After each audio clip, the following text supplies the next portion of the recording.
Адамдардын жүрүм турумун аңдыба.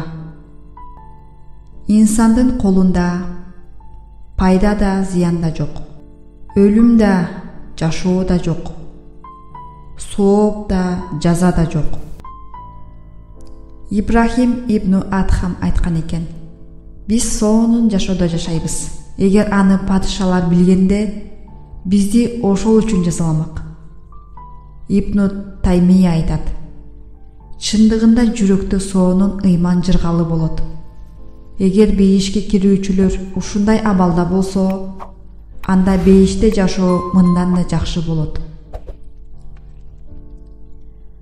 Дагы бир сөзүндө Аллах Тааланы зикир кылып ибадат кылганда жүрөктө соонун бир кубануу, ырахаттануу пайда болот. Ибн Таймияны түрмөгө камап, түрмөнүн эшигин жапкан кезде ал ушундай бир ырахатты сездим деп Курандагы ушул аятты мисал кылган. Анан алардын ортосуна эшиги бар тосмо коюлат. Ал эшиктин ичи ыймандуулар тарабы, ырайым бейиш, сырткы мунафыктар тарабы болсо азап тозок.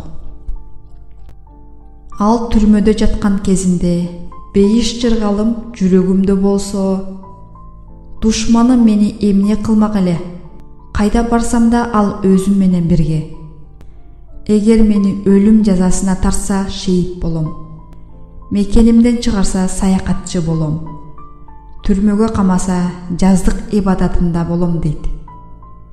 Кээ бир такыба инсандар айтат: жүрөгүндө Аллахты жоготкондор эмнени тапмак эле? Жүрөгүндө Аллахты тапкандар эмнени жоготмок эле? Аллахты тапкан менен Аллахты жоготкондун даражасы эч кандай бирдей эмес.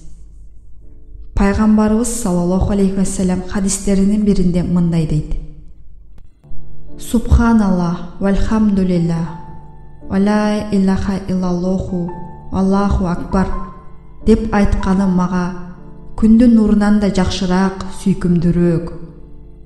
Илгери аалымдардын бири байлардын заңгыраган сарайы, байлыгы тууралуу айткан экен: биз жегендей алар да жейт, биз ичкендей алар да ичет, биз көргөндөй алар да көрөт.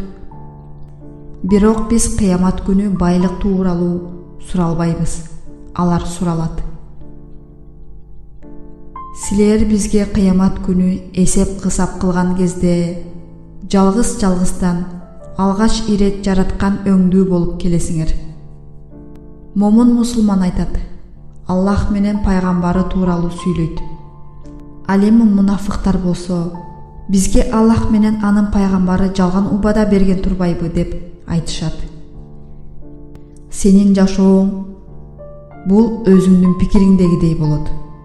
Пикириңде кандай нерселерди ойлосоң, ошол нерсе жашоо турмушуңа таасирин берет.